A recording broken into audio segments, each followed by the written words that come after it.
ಬಾಹ್ಯಾಕಾಶ ನೌಕೆ ಕಾರ್ಯಾಚರಣೆಗಳ ಕುರಿತ ಅಂತಾರಾಷ್ಟ್ರೀಯ ಸಮ್ಮೇಳನ ಬೆಂಗಳೂರಿನಲ್ಲಿಂದು ನಡೆಯಿತು.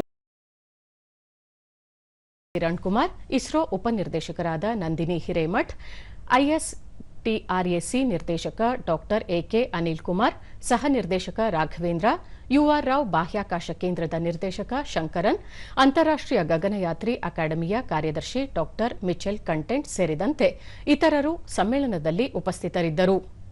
ಇದೇ ವೇಳೆ ಇಸ್ರೋ ಮಾಜಿ ಅಧ್ಯಕ್ಷ ಡಾ ಎಸ್ ಸೋಮನಾಥ್ ವಸ್ತು ಪ್ರದರ್ಶನ ಉದ್ಘಾಟಿಸಿದರು.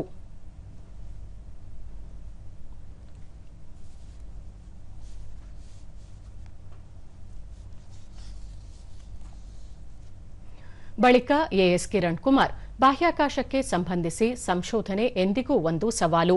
ಈ ನಿಟ್ಟಿನಲ್ಲಿ ಅಮೆರಿಕ ಮಾನವ ಸಹಿತ ಚಂದ್ರಯಾನಕ್ಕೆ ಸಿದ್ಧತೆ ನಡೆಸುತ್ತಿದ್ದು, ಮುಂದಿನ ದಿನಗಳಲ್ಲಿ ಚಂದ್ರನ ಮೇಲೆ ಹೆಜ್ಜೆ ಇಡುವ ಪ್ರಯತ್ನ ಮಾಡಲಾಗುತ್ತಿದೆ. ಈ ನಿಟ್ಟಿನಲ್ಲಿ ಭಾರತವೂ ಸಹ ಮಾನವ ಸಹಿತ ಚಂದ್ರಯಾನಕ್ಕೆ ಸಿದ್ಧತೆ ನಡೆಸುತ್ತಿದೆ ಎಂದು ತಿಳಿಸಿದರು. Not only America but also others, including India, is planning to take humans to moon and bring them back.